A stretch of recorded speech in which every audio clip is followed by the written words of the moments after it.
most of them are prepared new. It's not like old questions are made new to deliver the concepts.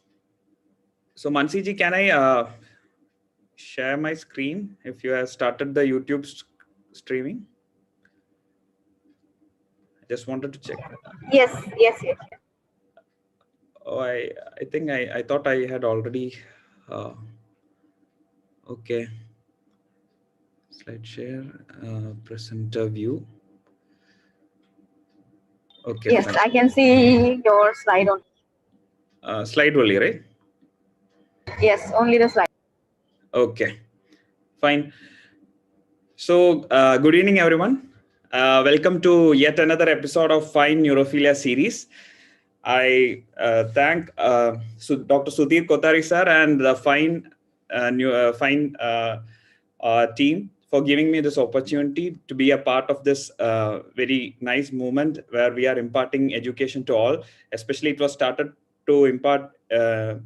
Share information to the neurology group. Now we had extended it to the MD aspirants who are wanting to be future neurologists. So this is our fifth module. We have covered stroke as well as the dementia part. That is 4 modules are over. And we had conducted exams after this. So this is the hypokinetic movement disorders. So basically hypokinetic movement disorder main chunk would be the Parkinson's disease.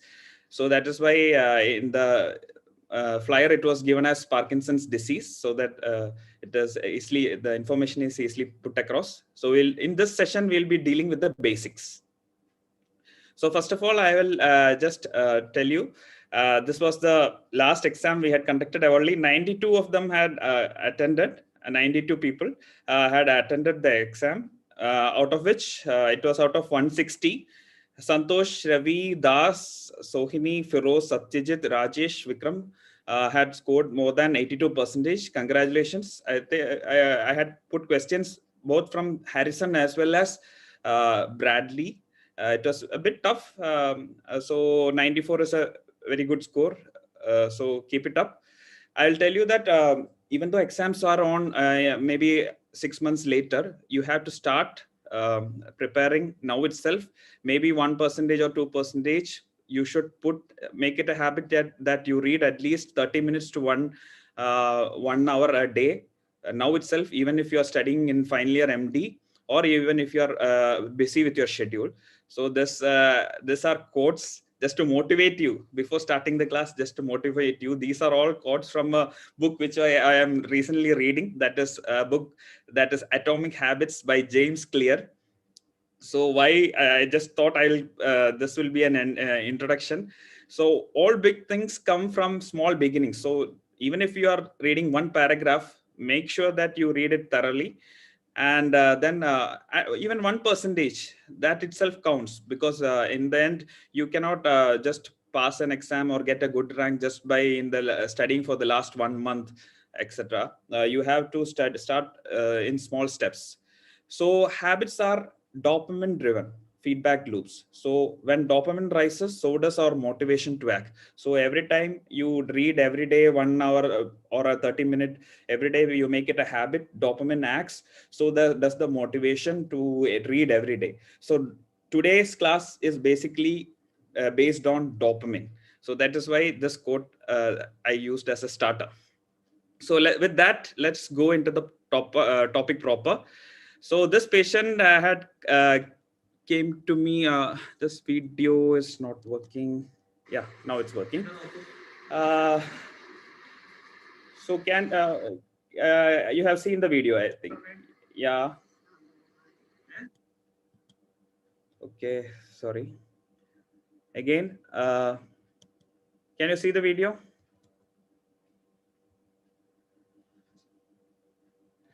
I am unable to play the video as such.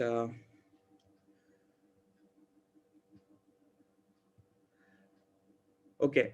This is actually a patient who came with complaints of right arm pain. You can see the right side. The patient is having a right arm pain and was having depression. And while interviewing, you can see that when the patient was walking, she had decreased arm swing over the right side. While talking, she had hypophonia. And what I was examining was actually bradykinesia. So we can see that there is decreased movement over the right hand. Right hand, she is unable to even do. So that is actually, this is a idiopathic Parkinson's disease. So this patient is actually young female. Her mother was suffering from Parkinson's disease. So what do you think? She has tremors. Over the only ipsilateral tremors over the right side, and within 5 minutes of treatment, just 5 minutes, no drug was given. I asked her, what we did was just asked her to count backwards, give a bit of a counseling. So this is actually conversion disorder. So this also is actually a problem with dopamine or maybe serotonin. So this is so that was a conversion disorder. That was not a true Parkinson's disease or Parkinsonism or any other movement disorder. And this is another patient who has a long family history. Her mother also had similar illness. She has psychiatric illness. She had developed the similar illness. Her mother developed the illness at about 60 years. She developed the illness at 37 years. And her children are having illness about at 20 years. So this is kind of anticipation. So by now you must have got the answer. So this is actually chorea, and this is Huntington's disease. We have proved with genetic testing. So that is the variability of movement disorders which we see in our practice. And so the movement disorders can be either hyperkinetic or hypokinetic. So we divide this movement disorder into hyperkinetic as well as hypokinetic.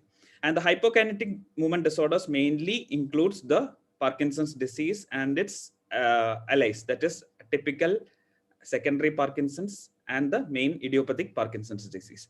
So these are actually mainly the problems with the dopaminergic neurons. And these neurons, basically we talk about the striatal medium spiny neurons. If you you can see that this is the electron microscopic picture in the of the medium spiny neurons. So if these medium spiny neurons in the caudate and putamen are affected specifically, we get the Huntington's disease. And if they are affected in the striatum, we get the Parkinson's disease. So with that, let's try to answer the first question. So Parkinson's disease was first described by. So this actually, I think the poll has been, can you see the poll?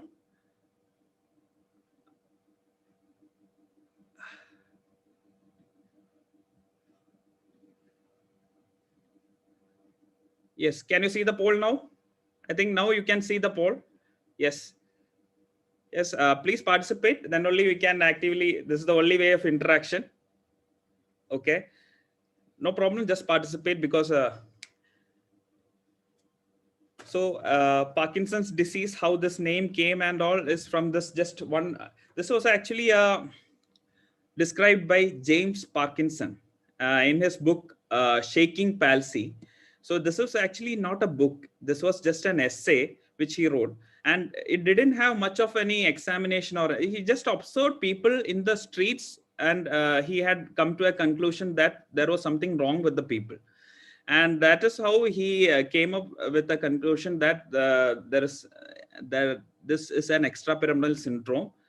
And so this actually, if you want to read this book, this is available freely in the net. So this is the same book that is actually regarding the Parkinson's disease. This is actually Shaking Palsy, written by James Parkinson in 1817. So this book actually opened this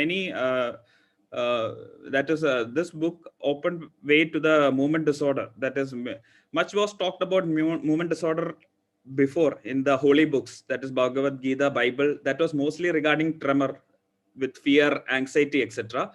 And also in the Bible of movement disorders, it has been written. More encounters regarding movement disorders has been written. So this was 1817. Parkinson's disease was first described in shaking palsy in 1817. So this is regarding just an essay which created so much of importance. This is importance in neurology actually regarding movement disorders. So with that, actually something regarding the basal ganglia is what that matters in case of movement disorders. Some problems within the, especially the neurotransmitter, the circuitry, that all just some problems within that causes hypo as well as the hyperkinetic movement disorders. So we need to know the proper neuroanatomy of these movement disorders or the basal ganglia circuitry properly. So the next question would be, all of the following are the various components of basal ganglia circuitry except. So this would be the second question. So try to answer this. It's a pretty simple question, but to make you understand more about the neuroanatomy of basal ganglia, I have put the question. So I think you will be able to answer this question very easily. Yes, about 100% of them are answering correctly. Try to answer this. Take your time. I'll explain it later. So, yes, okay. So we'll discuss actually. So if you see, the basal ganglia is actually a collection of gray matter, deep gray matter. So if you see, this is actually the gray matter. This is actually the internal capsule. If you see, this is the internal capsule. We have the lentiform nucleus here. Lentiform nucleus is made up of globus pallidus. This is the inside the lentiform nucleus. The lens-like nucleus is the globus pallidus, and this is actually the putamen. And this is actually and above this is actually the caudate nucleus. So caudate is near to the ventricle. So if there is caudate atrophy, what happens? The ventricle becomes box-like. That is what happens in Huntington's disease. And here we have the subthalamic nucleus. So caudate, globus pallidus, putamen, subthalamic nucleus, and in the midbrain region, that is in the midbrain. So we know the midbrain. Midbrain, we have the black and melanin rich, that is the dopamine rich substantia nigra.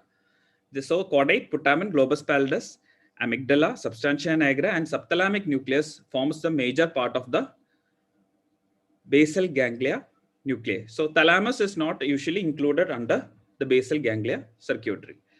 So we talked about the neurotransmitters. So circuitry, as we had seen. So neurotransmitter, as we had talked in the beginning, it was basically dopamine, which is responsible for Parkinson's disease.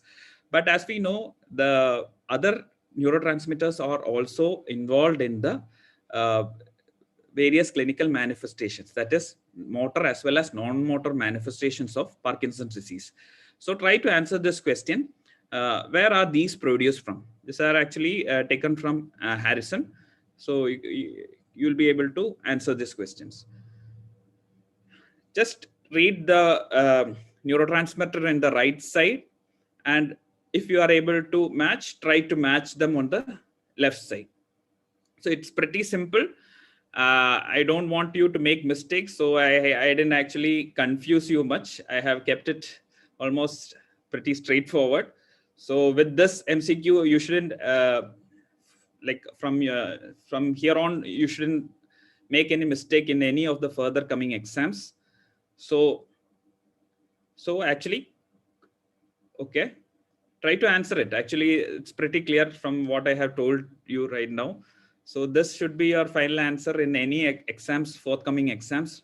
So choline, it's actually produced by nucleus basalis of Maynard, and locus ceruleus produces noradrenaline, and raphe nucleus produces serotonin, and all you know that dopamine is produced from the substantia nigra that is present within the midbrain. So the first answer is the correctly matched one. So you just for your information where it is actually placed. So there's a nucleus basalis of Maynard is placed just near to the amygdala and hippocampus, and the locus coeruleus is in the pons, and which produces norepinephrine, and the raphe nucleus is in the brainstem. So next question is actually what is this corpus striatum which we were talking made of? Corpus striatum. We studied the basal ganglia nuclei, that is putamen, caudate, subthalamic nucleus, globus pallidus, amygdala, substantia nigra. So what is this corpus striatum made of? It's actually a simple question, just to emphasize the part.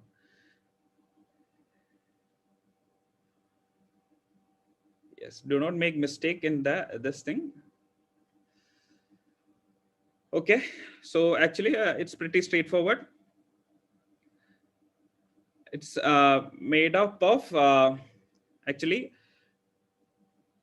this is actually the internal capsule you see, and here we have the caudate nucleus, and inside we have the lendiform nucleus, and inside the lendiform nucleus, this part is the globus pallidus, and this is the putamen. So the caudate plus putamen is called the striatum. The caudate plus putamen is called the striatum, and the globus pallidus, inside the globus pallidus and the putamen is called the lendiform nucleus. They together form the lens-like nucleus. So there is no confusion, much of confusion regarding that. So this is actually a T1 weighted image of an MRI. T1 weighted image of an MRI, and this is actually T2 weighted image. So how will you differentiate neuroradiology? T1, water, we remember as water white in 2, World War II. That is CSF will be white in T2 images. And gray matter is gray in T1, white matter is white in T1. So just the opposite.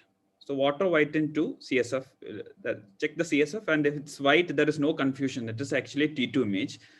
And it's black, it is most likely T1 image. And gray matter is gray, white matter is white, it is a T1 image. Okay. So that is regarding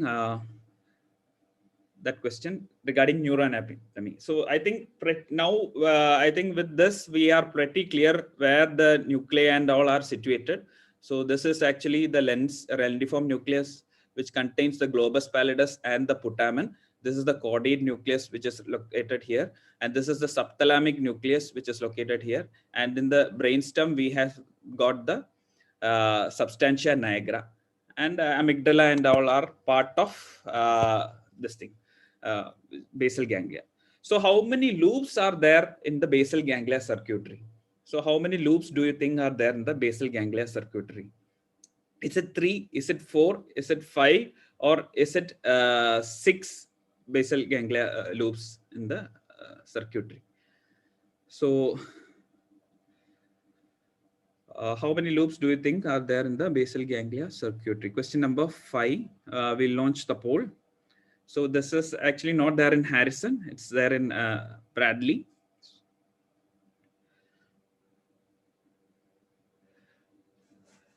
So actually, these loops determine the functionality of the basal ganglia. It's not that the basal ganglia is used only for movement. That is just the extrapyramidal movement. Basal ganglia is used also for actually cognition. That is actually for cognition as well as emotion and also for movement. So multiple loops occurs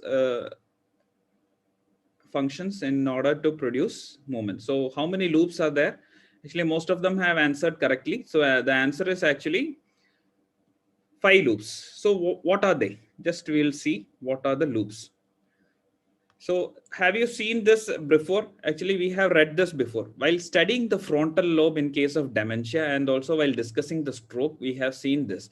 Actually, the frontal lobe, we had studied that the dorsolateral the cortex is frontal cortex is divided into motor cortex, and the oculomotor frontal eye field into oculomotor. It also has almost similar. Dorsolateral prefrontal cortex is associated with executive functions, and the medial is associated with apathy, and the limbic orbitofrontal is associated with emotions and social aspects, etc.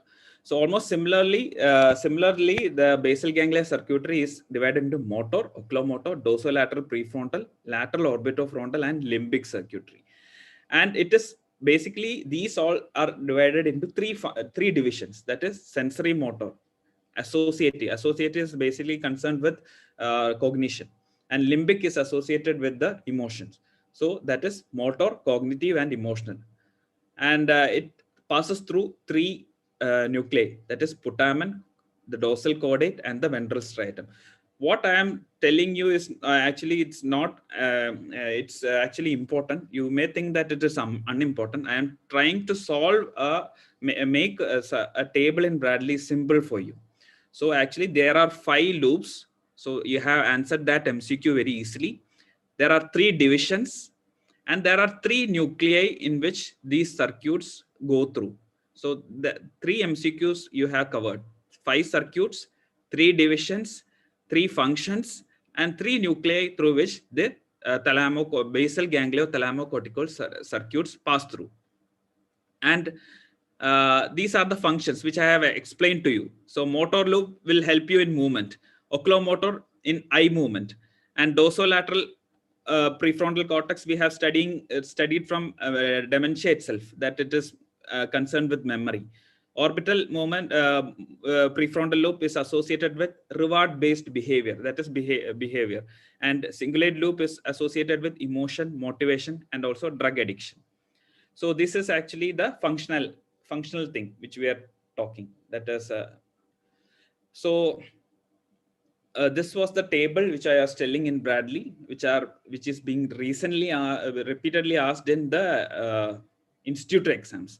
Actually, 3 nuclei: putamen, dorsal caudate, and ventral striatum, which are involved in movement, cognition, and emotion. And the 3 divisions which we are talking about, and the 5 circuitry. So which of the following is not a cardinal feature of Parkinson's disease? Actually, now we are going to the simple basic questions which usually comes in Parkinson's disease. So these are there in Harrison. So if you read Harrison, you will never miss this question. So which is not a cardinal feature of Parkinson's disease? And how does it become cardinal actually? So I have launched the poll. I think poll is not coming.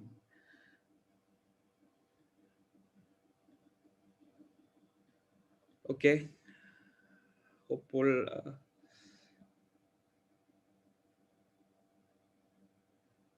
Can you see the poll? I think poll question number 6. I think yes. Now poll has started working. Try to answer the question fast because it's a straightforward question. Everybody must be knowing. Okay, so because I think we should go fast. So this is a simple question: which of the following is not a cardinal feature? So what makes which are the cardinal features you know of? Actually, cardinal features are mainly concerned with the dopaminergic pathway, and the other pathways with the neurotransmitter affected, like acetylcholine, norepinephrine, etc., serotonin, etc., results in the non-motor symptoms, and the dopaminergic pathway results in the cardinal features. So the cardinal features, as we remember, is actually the trap of PD. Trap is actually tremor. Basically, 2 types of tremor are there. Not only the rest tremor, there is another tremor that is there in PD. The rest tremor has a quality otherwise called the pill rolling tremor, that is of a 4 to 6 hertz quality. And the other tremor is actually the re-emergent tremor. The patient, when in rest, gets the tremor, that is a pill rolling quality. And when he changes his posture, for a time being, the tremor goes away. Then again it reappears. Then R is rigidity, tremor, rigidity, and akinesia or bradykinesia, that is slowness. And P is actually postural instability. So autonomic dysfunction is not a part of a cardinal feature.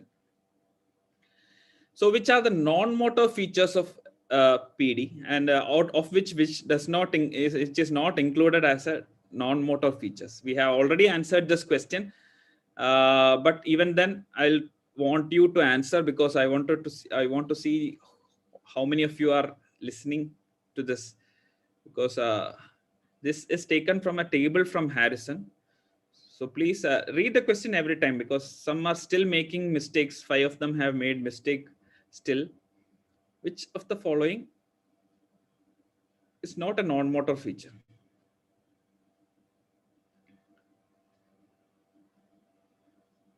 So we had seen actually postural instability is actually one of a gait, and postural instability is one of the cardinal feature, and it's a motor feature.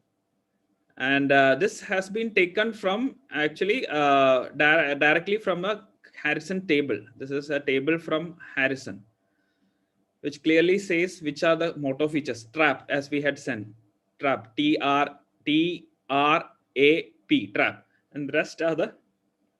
So TRAP features are basically due to the dopaminergic pathway, and the rest are due to the serotonin, choline, and the norepinephrine pathway. So norepinephrine and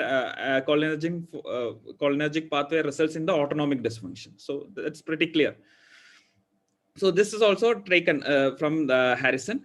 What was the error rate in the postmortem studies found out in clinically diagnosed Parkinson's disease based on the presence of 2 or 3 features of, that is, based on postmortem, they clinically diagnosed tremor, rigidity, and bradykinesia, and tried to correlate with the Parkinson's disease. They found out that clinically there was gross disparity between these two. So since this is actually directly taken from Harrison, it's actually numerical from Harrison. Because of this study, they had come up with the latest staging or grading system, which is more accurate. That's why this question was asked. So actually, they found out that nearly 24% there was a difference. That is, the patients were wrongly diagnosed as Parkinson's, maybe essential tremor, psychogenic, etc., dystonic tremor, etc. So that is the problem. So that is why the latest thing came. That is the UK brain bank criteria. We also have a brain bank, that is in NIMHANS also. We have brain bank. We are also collecting brain banks. That is, people are collecting. Parkinson's brains are being collected. So clinical diagnosis of PD could be confirmed pathologically in what percentage of cases in UK brain bank criteria? They collect the brains and try to confirm whether it's clinically, and with postmortem studies, it's PD. The same question was asked for me during my DM entrance, that is about 6 years back. So this is a direct direct question from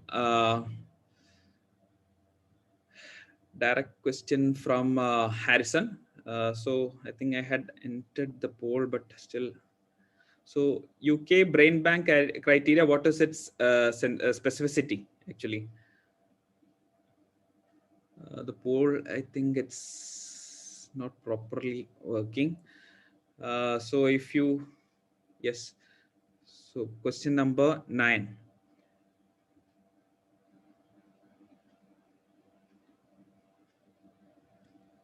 So this is a pretty straightforward question. This has been recently repeatedly asked also. So it's kind of a repeat question.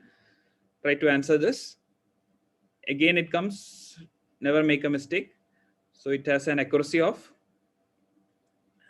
about 99%. It has an accuracy of about 99%. So that is regarding UK brain bank criteria. So they have come up with the brain bank criteria. So what is different in brain bank criteria? Actually, UK brain bank criteria, clinically, they look at bradykinesia, rigidity, tremor, etc. What new is that it looks into one more factor, that is actually response to levodopa.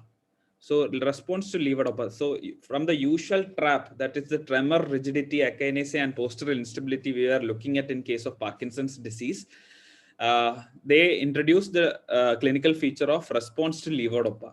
That is response, as you can see, persistent. There is excellent response to levodopa in case of Parkinson's disease. This was added, and this improved the sensitivity and specificity of Parkinson's disease diagnosis. So that is why till now, Parkinson's disease is more of a clinical diagnosis rather than a pathological or a investigative diagnosis. So this we have seen. So just we need to know more about this. Actually, till now we were studying, if you see Harrison and all, you were studying basically two circuit. If you are asked about the circuitry, we will be thinking of direct pathway and indirect pathway, but that's not the true thing. We have actually 5 circuits, that is 5 loops, and 3 divisions, and they pass through putamen, caudate, and the striatum. That all you need to know, because that is actually changing. That is actually new concepts. So direct pathway is pathway which occurs from the striatum to the globus pallidus interna, direct pathway. And what passes from striatum to globus pallidus externa, then reaches the interna, is otherwise called as the indirect pathway. So now we are taking step into what you think is a bit tougher one. That is actually what is called as the circuit, what you had studied as a circuitry. So this was what I had, like this were my notes during my MD periods, but it's much more simpler. So I had tried to make it simpler with an animation. If you have got a pen and paper, you can have it in your hand and try to write it down. So whatever I have shown in a blue arrow is actually glutamate. So glutamate is actually excitatory, so it stimulates, it's positive. And whatever I have shown in the red arrow will be GABA, so it is inhibitory. And whatever I have shown in black will be dopamine. So dopamine. So these are basically these 3 are the neurotransmitter which we'll be discussing in case of Parkinson's disease. So not much: GABA, glutamate, and dopamine. So let's try what happens in brain. So what is cortex doing is trying to make us move by the sensory stimulus which we are getting. So that is basically by the motor cortex. So basal ganglia is trying to manipulate this by either by making it very smooth. So how it does, so for that itself, cortex has to give the input to the basal ganglia. So cortex give the input to the striatum. Striatum, as we know, is a combination of it's a combination of caudate and the putamen. So striatum is caudate and putamen, and not substantia nigra. It's caudate and putamen. So cortex gets input from striatum, and striatum has a input to the globus pallidus interna, and there is actually globus pallidus interna, the lens-like thing we had seen previously. So the lens, the inside part, globus pallidus interna. So these are actually not far away. These are actually nearby only. So what we are talking as striatum is actually the caudate plus putamen, and globus pallidus interna is inside, externa is just here. This is externa. So what we are talking is actually cortex gives some stimulus from cortex to caudate and putamen, that is striatum. That is positive stimulus. And what happens is this striatum gives inhibitory stimuluses to the interna, which is actually similar to what is there in the substantia nigra. Substantia nigra, pars reticulator. Substantia nigra, that is within the midbrain, has got that substantia nigra in the midbrain has got 2 parts. That is substantia nigra compacta and substantia nigra reticulator. So don't confuse much. Substantia nigra reticulator SNR is almost similar to what we see here in globus pallidus interna. So we together write it like this. So remember, cortex, if you are for this will be helpful for your theory also for the final years. Cortex, striatum, GPA, SNR. So this finally goes into what is called thalamus. So what thalamus does is actually, thalamus is actually stimulates the cortex. Thalamus tells the cortex to move, or usually gives a positive impulse. So good thalamus with the help of glutamates, ask the cortex to move. So this is actually what is called the direct pathway. Striatum to globus pallidus interna, which is inhibitory stimulus. Then from there, inhibitory to thalamus to cortex. So what the striatum actually does is actually inhibition to inhibition, double inhibition. So that is actually striatum disinhibits the thalamus. So if striatum in this pathway, what it does is it indirectly activates the thalamus to make the cortex move. So striatum, if it activates, it causes inhibition to globus pallidus interna. So it is inhibited. So this negative thing won't happen. So thalamus is free to act, and it produces a positive impulse. It is able to generate a glutamate release and cause cortex to act to produce a movement. So that is actually happening in direct pathway. So it is actually facilitatory to cortex. That is, so no confusion, direct pathway facilitates the thalamus. In turn, in normal persons, the striatum actually in direct pathway, it facilitates the thalamus and in turn facilitates the cortex. So what happens in indirect pathway is actually it inhibits the globus pallidus externa. Inhibits the globus pallidus externa, which in turn inhibits the subthalamic nucleus. So same thing what we were talking here, actually. So this subthalamic nucleus is actually disinhibited. So subthalamic nucleus is able to produce a positive stimulus to the globus pallidus interna. So this is able to act on itself, and it is able to produce a negative signal here. So there is a balance between this direct pathway and this indirect pathway. So there is a balance between this direct pathway and indirect pathway, so that an impulse is actually, in a normal person, this direct pathway and indirect pathway acts normally to produce a normal smooth movement. So what happens in Parkinson's disease is actually, so this is actually direct and indirect pathway. So on top of this, there is something called, what we are talking is actually, there is one more thing actually. There is actually D1 and D2 receptors in the substantia nigra, which further controls these movements within the striatum. So as you told, direct, first of all, just remember that direct pathway is facilitatory to thalamus, and indirect pathway, because this globus pallidus interna is activated by the subthalamic nucleus because of disinhibition, is because this is disinhibitory. Globus pallidus interna will inhibit the thalamus. So this is actually inhibitory. Indirect pathway is inhibitory to thalamus, so less movement. So there is a fine balance. This is further monitored by the substantia nigra. Hope you understand this. Very difficult. I tried to simplify it. Hope you are not further confused. So this is a concept I want you to make clear of. Hope I can tell you once more. So cortex, striatum. So globus pallidus interna and SNR, both are homologous. Thalamus. So striatum is disinhibitory to thalamus. So thalamus can fire normally to produce a cortical activity. In indirect pathway, disinhibits the subthalamic nucleus, so acts on the GPE, and actually thalamus is actually, this is actually a fine balance is maintained with direct and indirect pathway. Substantia nigra is actually kind of a policeman. It has two hands. So D1 hand will actually facilitate the direct pathway. That is, with D1, it will facilitate the direct pathway here, D1, and D2 will inhibit this pathway. So balance is maintained in a case of a normal person for a smooth movement in case of, that is why we don't have any extrapyramidal problem.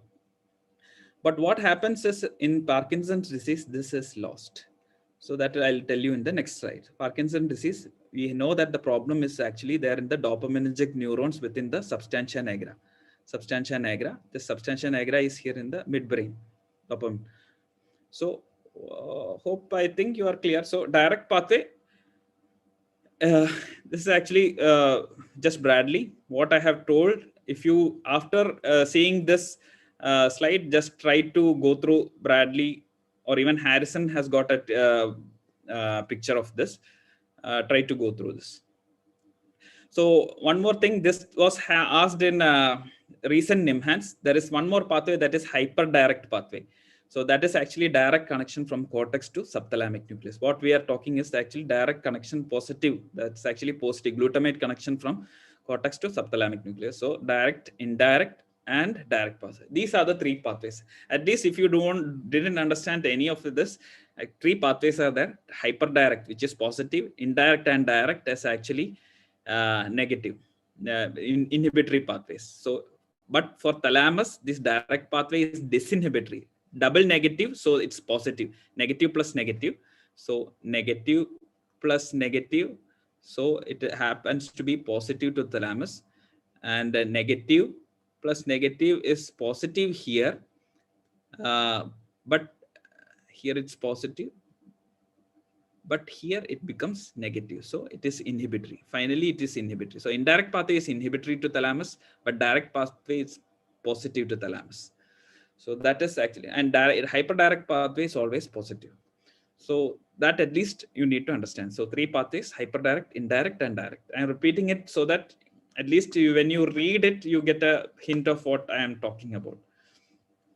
So, so that is one thing. Okay. So what happens in Parkinsonism? So we were talking about all these pathways, direct. Now, this is not to think that you have got bored. This is actually an animation to show that this is a case of Parkinsonism with less of dopamine, so less of energy. Dopamine is also concerned with energy and depression. So substantia nigra is affected. So as you know, substantia nigra is affected. So D1, the black arrows are actually dopamine. D1 is lost, D1 is decreased, but D2 is increased. So there is an imbalance. So D2 is increased. So what happens is actually there is an inhibitory thing to the globus. So direct pathway was an inhibitory. So you remember that there was a thick arrow of inhibition to globus pallidus interna. Now that because of that, because that facilitation to that thick arrow is lost, there is less of thick arrow. There is small thick arrow, so less inhibitory. So now you know that inhibition from globus pallidus to thalamus is lost. So globus pallidus interna is able to inhibit the thalamus more in Parkinson's disease. So now it is unable to fully able to stimulate the cortex to produce energy, means to produce movement. So in direct pathway, it is unable to fully act. So disinhibition to thalamus is lost and thalamus is inhibited more, and the patient is tired or is extrapyramidally is actually bradykinesia. Bradykinesia is there, and that is reflected here. So what happens to indirect pathway? Indirect pathway, what happens is actually there is more of inhibition, more of inhibitory to globus pallidus externa. That means more inhibition to globus externa means there is actually less inhibition to subthalamic nucleus. So that disinhibition to subthalamic nucleus is lost. So more positive. So more positive to globus pallidus externa means interna means what happens? There's more. It is getting more energy in globus pallidus interna. So what happens? More negative energy to thalamus. So further, what happens? There is actually less energy. What I meant to say was that less energy, less energy. So this is what happens in Parkinson's disease. So that is what I was trying to tell. I'll tell you, I will show you the animation once again. I think it's pretty clear. So what happens in Parkinson's disease is actually because of damage to substantia nigra, dopaminergic pathway, dopamine D1, which is facilitatory, is decreased. But in D2, actually D2, it's increased actually. So GPI disinhibition to thalamus is lost. So thalamus is inhibited, and hence cortex is unable to produce an increased movement. And in case of indirect pathway, what happens? Actually more this thing, inhibitory effect is there. So that causes disinhibition to subthalamic nucleus is lost. So subthalamic nucleus is able to produce more of positive input to globus pallidus interna, which now produces more of negative input to thalamus, and thalamus is further producing a kind of a bradykinesia. So that is what happens in Parkinson's disease. So I think you're pretty clear, because I made this animation myself to make sure that you are getting the crux of it. So what happens in hyperkinetic movement disorder is actually just the reverse. So thalamus is actually not inhibited. So it is able to produce more movement. But on the other side, subthalamic nucleus is inhibited more, so less. So what happens now? So this arrow becomes further thin, so more of activity to cortex. So it is, this pair is highly active, hyperactive. So that happens in Korea. This is actually the recent concept which is being followed, and that, so there is more activity. So in Parkinson's disease, what happens is actually there is increased activity in actually the subthalamic nucleus as well as the globus pallidus interna, as you can see. So deep brain stimulation is actually occurring here. There is being done in subthalamic nucleus and globus pallidus interna. So deep brain stimulation, what we do is actually you introduce electrodes here, these two regions, because these are the areas with higher activity. So that this occurs in Parkinson's disease. Hope you got the concept clear. So that was regarding hypokinetic and hyperkinetic movement pathway. So next time you see a pathway like this in a book, don't get worried. You can try to make it simplify. Actually, this was the box on the top.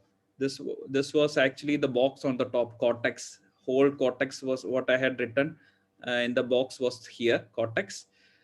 This was actually the striatum, which there was a second box. If you see, go back and see. This was the controller traffic police. That is a substantia nigra pars compacta.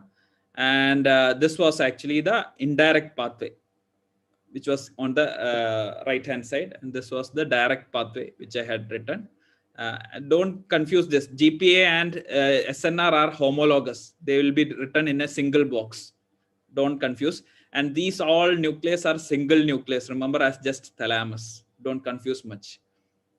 Okay. So next time you see some kind of this kind of a picture, try to simplify and learn. I think this, seeing this video again and again would be more than enough. Please give a feedback of how much you understood from this. Which of the following is an incorrect statement? Try. So if you have understood this, please try to answer this question. This is actually question number 10 for you. I am really hoping that you got the answer. You get the answer for this question. So I have launched the poll. Question number 10. Yes, please try to answer. Please make an effort. The question has been launched. Just read the question for me in your mind. Question in your mind.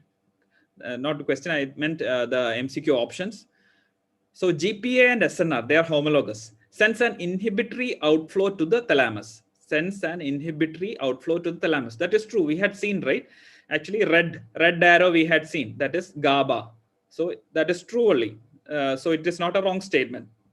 Second statement is globus pallidus externa sends an excitatory projection to subthalamic nucleus. Globus pallidus externa, yes, that is on the right side.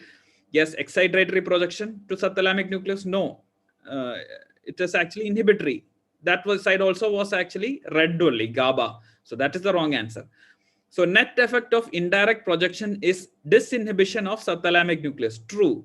Yes, because the two double arrows comes, so positive. So disinhibition of subthalamic nucleus. True. Same in the same way. In direct pathway, there is disinhibition of the thalamus. That MCQ also could come. Activity in the indirect pathway that excites the GPA and SNR. That is also true, because subthalamic nuclei will excite the GPA and SNR. So that is also true. So now if you have understood the pathway any MCQs in that regard, any neurotransmitter being asked can be answered with ease for you. So that is why I took time on that, because it's very difficult for anyone to means for you to understand that. Hope you got that correct. So yes, you have, most of them have answered it correct. I'm really happy that my efforts have paid, are fruitful. So I'm relieved, quite relieved.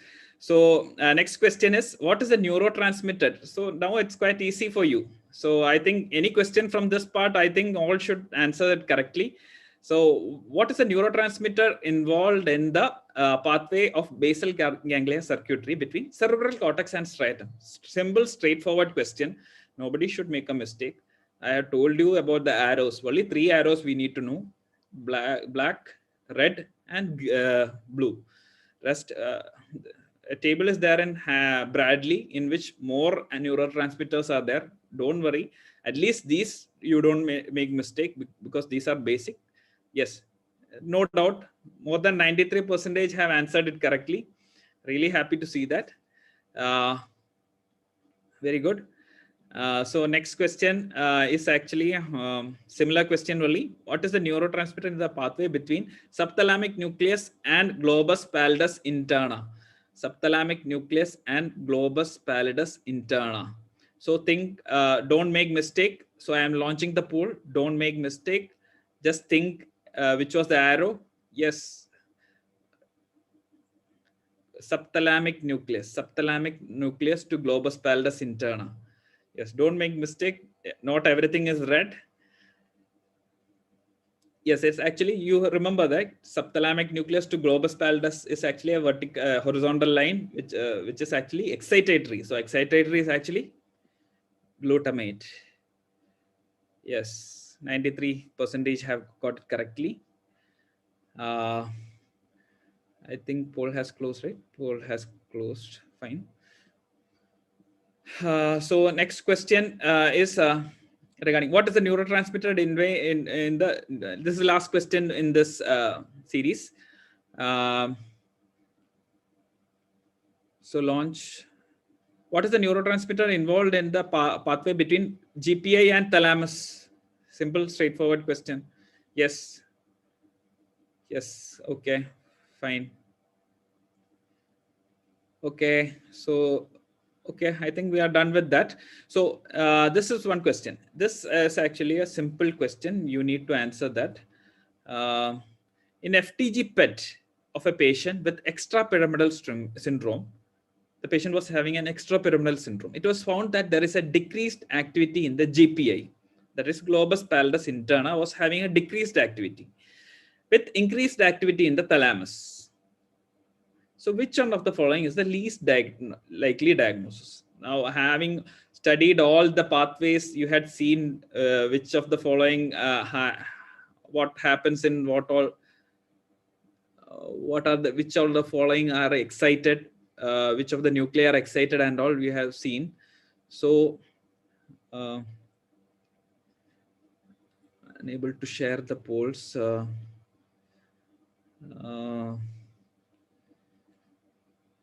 Wait a minute. We are losing time. But this actually checks your knowledge regarding what you have studied. That's why I want you to answer, but I am unable to go for the polls. It's okay. I think you got the point, right? Actually, in GPI, what happens in Parkinson disease and in subthalamic nucleus, what happens in GPI is actually, it's actually there is increased activity. And in thalamus, actually, there is decreased activity. That is why there is actually a decrease. That is why there is actually this. So poll is not working. I am unable to help with the polls. Can anybody, Mansiji, are you there? Polls are not working. Host is sharing poll results. That is shown like that. It's very important. Next few questions, polls are very necessary. How?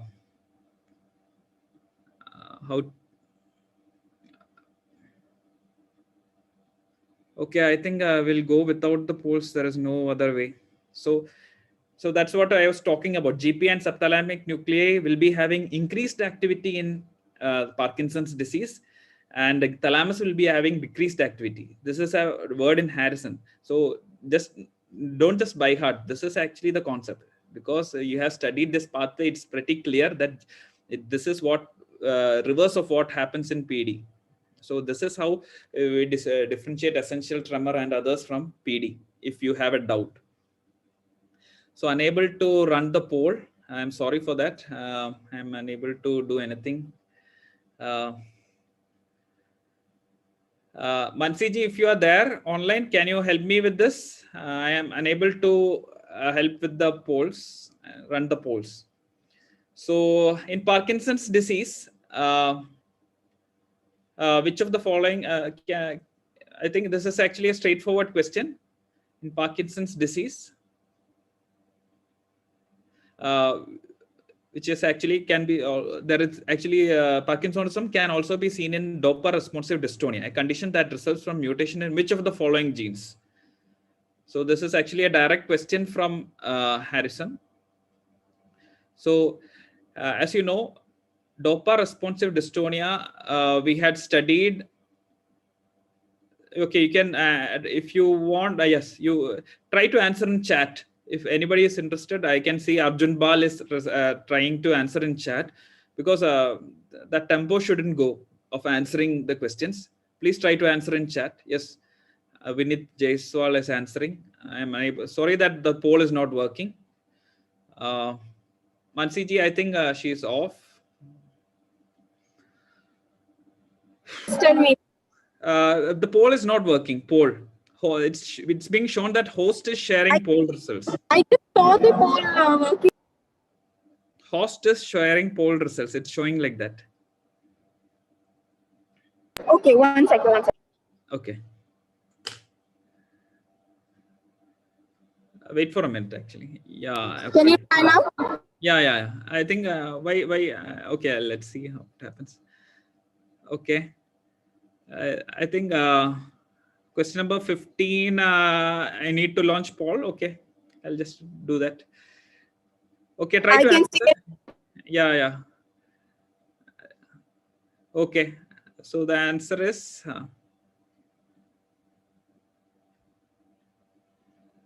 okay. You know the answer actually.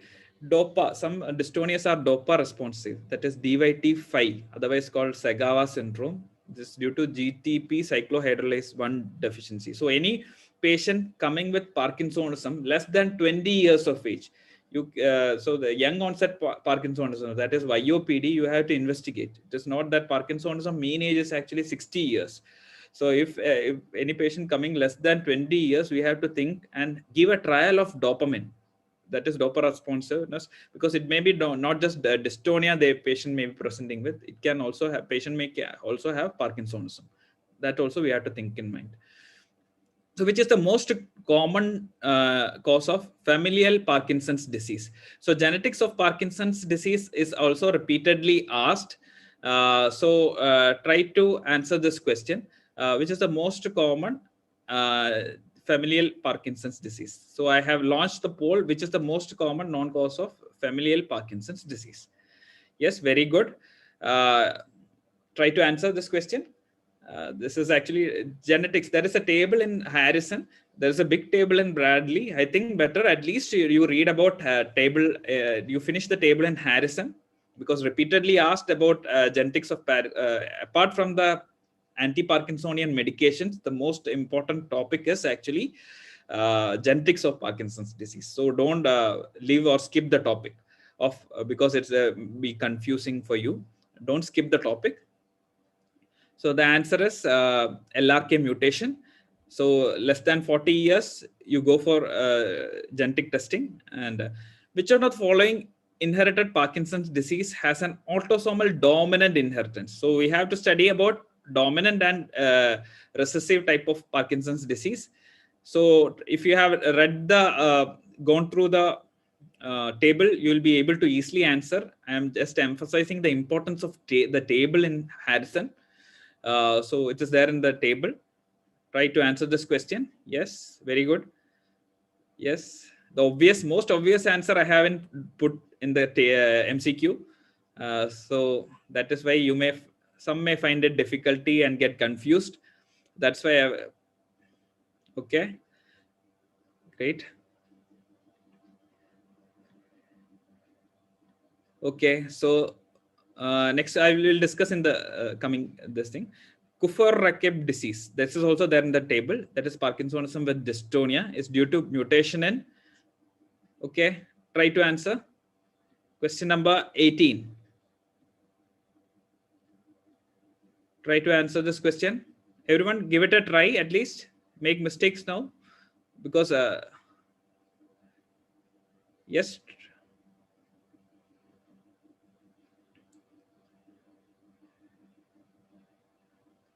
Okay, fine.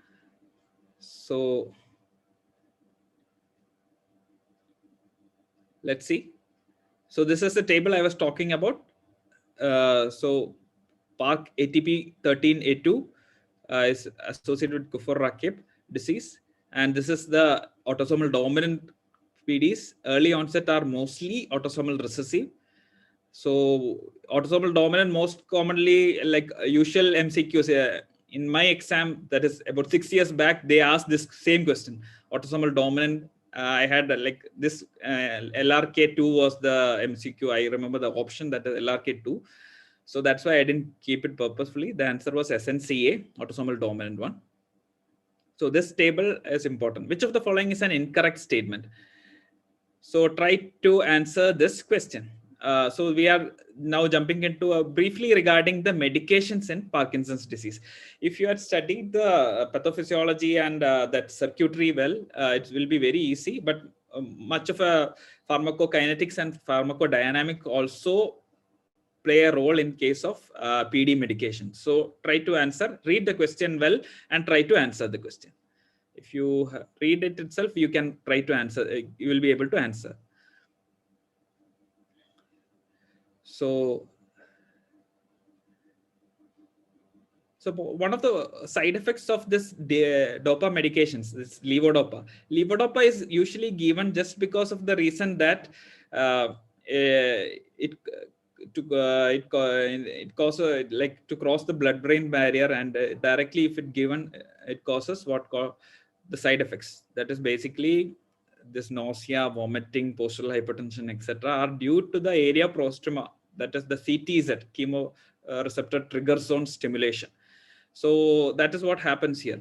So you see that so most of them have 75% have got it correct. So reserpine blockage was initially, it's actually the experimental model to produce experimental Parkinsonism is produced by injecting reserpine into rabbits. That's how it's there in Harrison actually. And dopamine does not cross the blood-brain barrier directly. That's why you use the levodopa. And dopamine receptors in the area prostrema are not protected by blood-brain barrier. That is why you get vomiting and all. And levodopa usually should be started at low doses and gradually titrated to avoid the side effects of levodopa. So these are taken from Harrison. That is why we give levodopa with carbidopa. So that this peripheral decarboxylation is gone and more of brain levodopa reaches the brain. Which of the following is a second generation non-ergot dopamine agonist? So read the question carefully and try to answer this. So we have multiple types of medications for Parkinsonism. So most commonly and widely used and useful one is the levodopa. Then comes the dopamine agonist, which are of two types, ergot and the non-ergot type. Then comes the COMT inhibitors, the COMT inhibitors. Then the MAO inhibitors, which can be non-selective and selective. Then comes the anticholinergics, that is triexphenadil, etc. Then even amantadine, etc., can be used. Then newer ones, apomorphine, dopamine agonist, then like that, multiple kinds of medications are there. So which of the following is of this dopamine agonist, which acts on the dopamine receptors, which is the second generation one? So read this carefully and try to. Most of them have got that correctly. So roticotin, you must have known that there is a roticotin patch is there. Rest of them, bromocriptine, pergolide, and cabergoline are actually first generation. So uh, actually those increased dopamine like levodopa, amantadine, stimulate receptors include ergot and non-ergot ones, and anticholinergic drugs include the others. So this is actually the chart which shows the ergot and the non-ergot ones. So this question I made for myself. Try to answer this question if you can. This is actually there in Harrison. The scenario was made by me. It's an artificial scenario. I think this could happen, so that is why I made the scenario. It could be asked also. So try to answer this question. So can you see the polls? Yes. So what do you think is happening? The patient is dosing off without any clue or without any premonitory symptoms or any yawning and all. The patient just doses off without any clue. So that is usually occurs with dopamine agonist. This usually occurs with dopamine agonist. So this is actually that pramiprazole or ropinirole. So the patient can have hallucinations, sleep attacks, orthostatic hypotension, as well as the patient also can have gambling and other impulsive disorders. So impulsive disorders, this sleep attacks or what you call somnolence. So these people are taking dopamine agonist are asked not to drive in the night or drive with when they are tired. So which among the following is a reversible MAO-A inhibitor? I am just checking your attention and how you read the question properly. Are you reading the question properly and all? So try to answer this question. So this is the same attention level you should have. By the end of the exam, you shouldn't get it all wrong. So 15 of them are having a very low attention, concentration. 20 attention, the people who are having less attention is increasing. So read the question again, please. Which among the following is a reversible selective? So seeing that, don't jump into the most probable question, which will be probably being asked. So I know you would be expecting this question on safinamide because it is the latest drug.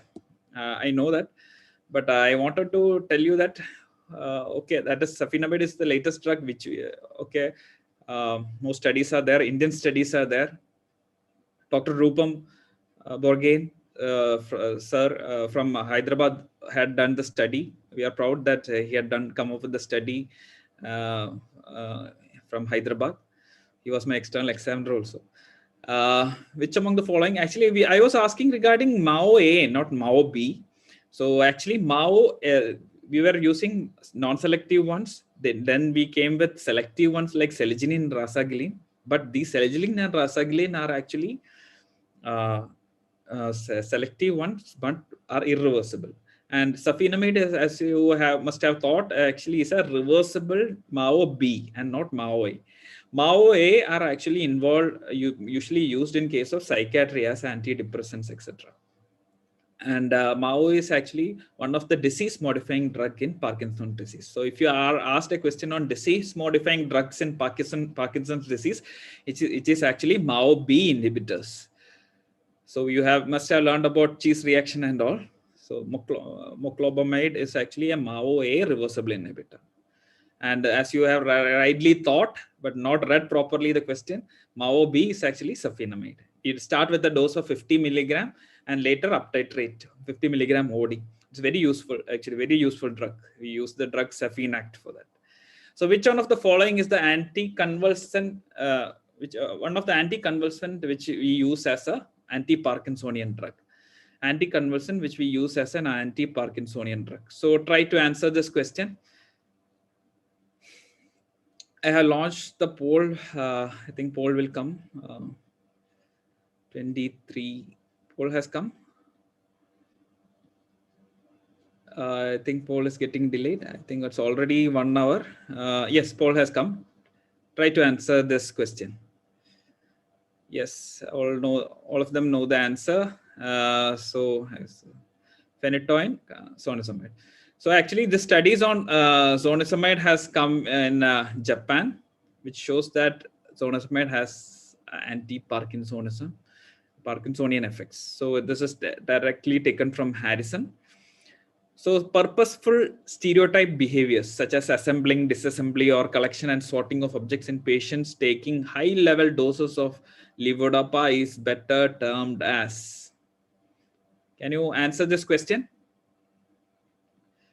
Question number 24. So I have launched the poll. Try to answer this. Yes. It's actually purposeless behavior. Do you know any other drug which causes this kind of behavior? I think chat, you can answer in chat if you want. Any other drug which was initially this drug, that drug, this an abuse drug, which was found to have this kind of punting behavior, punting. Yes, somebody has answered. I'll see. Yes, Joban has answered. It's actually amphetamine. Amphetamine also causes punting behavior. And what is this Ondain's curse and all? You must be knowing, like. Carpholegia is associated with the Thura poisoning. Ondain's curse is actually a central hypoventilation syndrome. Ondain was actually a nymph. The story, German story, you must be knowing. Central hypoventilation syndrome, FOXB gene, and all. Dopamine dysregulation syndrome is another dopamine related syndrome. So all these are there in Harrison, page number 3127. So this question. Before that, I'll just. So which is the only anti-Parkinson's drug which improves the dyskinesia which is induced by levodopa? So try to answer this. No one should make mistake in this. This is a repeatedly asked question, I think. I think this is a repeat question. I think recently it was asked in NIMHANS or AIMS. I'm sorry, it was asked in NEET. Sorry, this is a NEET question. So try to answer. Yeah. Okay. So that is actually amantadine. Amantadine. So a lot to talk about this Parkinsonism medications. This is not enough. We'll be talking. The most hot topic in Parkinson's disease is actually not our circuitry or indirect or direct pathway and all. It's actually Parkinsonism drugs, most high yielding topic. And then comes the genetics, then only comes the circuitry. Circuitry is for the better understanding of the topic. So if you get the circuitry right and all, you'll be able to learn the topic with more enthusiasm and fun learning of Parkinsonism. And also the hyperkinetic movement disorder will be you'll be able to learn that part also with enthusiasm. So next class is actually hypokinetic disorders, movement disorders, advanced. So do not miss. More on PD, other disorders of hypokinesia, that is MSA, PSP, CBGD, DLP. More on drugs and studies on PD, that is lots of studies, Adagio, Datatop. Deep brain stimulation is a recent topic. More questions could be asked, especially in institutes. Newer therapies, stem cell therapy, other therapies, A2A, antagonist, agonist, etc. will be discussed. Harrison, you cover. Bradley, some parts, tables, try to read. So I think it's high time we'll call it a day. So thank you all. Just give me a feedback. I spent a lot of time on this animation. I just wanted to know whether you understood it. I think that would be enough.